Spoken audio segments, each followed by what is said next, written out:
السلام علیکم۔ حضرت نوح علیہ السلام کا پورا واقعہ۔ حضرت آدم علیہ السلام کے 1000 سال کے بعد اللہ تعالیٰ نے ارضی زمین پر اپنے اس بندے کو بھیجا جن کے بہت سے نام ہیں، جنہیں عبد الغفار کہہ کر بلایا گیا، عبد الجبار کہہ کر بلایا گیا، تو کبھی الیاس کہہ کر بلایا گیا۔ آج انہیں زمانہ نوح علیہ السلام کے نام سے یاد کرتا ہے۔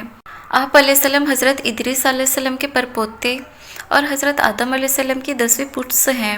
آپ جب دنیا میں تشریف لائے اس وقت وہاں کے لوگ نفسیت، خواہشات پر فخر کرتے تھے، بتوں کی پوجا کرتے تھے، شیطان کی عبادت کرتے تھے۔ آپ بچپن سے ہی لوگوں کو سمجھانا شروع کر دیا، انہیں بتایا کہ یہ جو سب کر رہے ہیں وہ غلط ہے، گناہ ہے، اللہ کے سوا کوئی عبادت کے لائق نہیں۔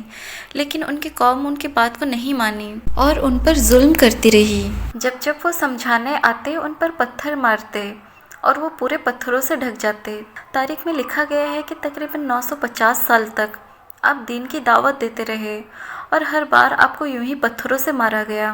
آپ کی دعوت پر صرف کچھ ہی غریب اور مسکین لوگ ایمان لائے اور باقی کی پوری قوم گمراہ رہی، اور انہوں نے آخر تک اسلام قبول نہیں کیا اور بدکاریاں کرتی رہیں۔ پھر اللہ تعالیٰ کا پیغام نوح علیہ السلام کو آیا کہ اے نوح، اب تمہاری قوم ہدایت نہیں پائے گی۔ پھر اللہ تعالیٰ کا پیغام آیا، اے نوح، ایک کشتی بناؤ، بے شک یہ قوم بہت جلد ہلاک ہونے والی ہے۔ اس کشتی میں تم ایمان والوں کو لے کر جانا، باقی سارے کفر کرنے والے لوگ ہلاک ہوں گے۔ جیسا کہ نوح علیہ السلام پہاڑ پر رہتے تھے، جہاں نہ کوئی دریا تھا، نہ پانی تھا، نہ لکڑی، نہ لوہا تھا جس سے کشتی بنائی جائے۔ آپ نے درخت اگانے شروع کیے، اور پھر جب وہ درخت بڑے ہوئے تو ان کی لکڑیاں کاٹ کر کشتی بنانی شروع کی۔ آپ لکڑی کے تختے بناتے اور لوہے سے کیل بنا کر جوڑ کر کشتی بنائی۔ آپ کی قوم روز آپ کے پاس آتی اور آپ کا مذاق بناتی اور زور سے ہنس کر کہتی، یہ کیا مذاق ہے، یہاں نہ سمندر ہے نہ دریا، یہ کشتی کہاں چلاؤ گے؟ ایسا بول کر ہنس جاتی۔ آپ آسمان کی طرف دیکھتے اور صبر کرتے اور آپ کے رب کے دیے گئے حکم کی پیروی کرتے گئے اور کشتی تیار کی۔ یہ کشتی کوئی معمولی کشتی نہیں تھی، اسے جیسا نیچے سے کور کیا گیا تھا ویسے ہی اوپر سے بھی کیا گیا تھا تاکہ بارش کا پانی اندر نہ آئے۔ اس کشتی کو 3 فلور کا بنایا گیا تھا، جس میں سب سے نیچے والا حصہ جانوروں کے لیے، بیچ والا حصہ انسانوں کے لیے اور اوپر والا حصہ پرندوں کے لیے تھا۔ تینوں میں دروازے بھی لگائے گئے تھے۔ اللہ تعالیٰ نے حکم دیا کہ اے نوح، کشتی میں ہر مخلوق کے جوڑوں کو رکھنا، انسان، جانور، پرندے، سبھی کے، تاکہ آنے والی نسلیں چلیں۔ اور آپ نے اپنی قوم کو آخری بار آواز دی کہ آ جاؤ اس کشتی میں، یہ نجات کی کشتی ہے، اس میں آؤ گے تو امن پاؤ گے ورنہ ہلاک ہو جاؤ گے۔ آپ کی قوم زور سے ہنسنے لگی اور صرف کچھ ہی لوگ کشتی میں سوار ہوئے۔ تقریباً 80 لوگ تھے، جن میں آپ کے بیٹے حام، شام اور یاف اور ان کی بیویاں بھی تھیں۔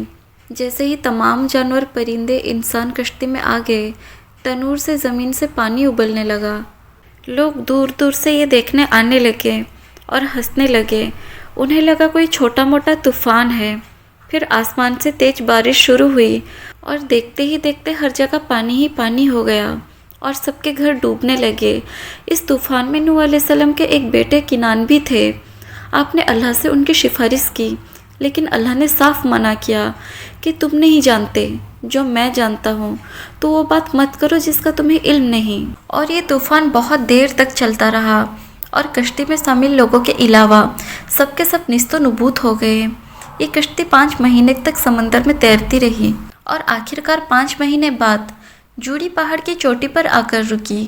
آپ علیہ السلام نے ایک کبوتر کو بھیجا دیکھنے کے لیے کہ دیکھو سب سوکھ گیا ہے یا ابھی بھی پانی ہے۔ کبوتر وہاں گیا اور زیتون کی ڈالی لے کر آیا۔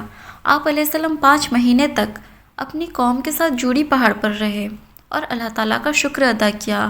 پھر 5 مہینے کے بعد دوبارہ اپنی قوم کو آباد کیا۔ جس دن یہ کشتی جوڑی پہاڑ پر ٹھہری وہ دن جمعے کا دن تھا اور تاریخ 10 محرم الحرم کی تھی۔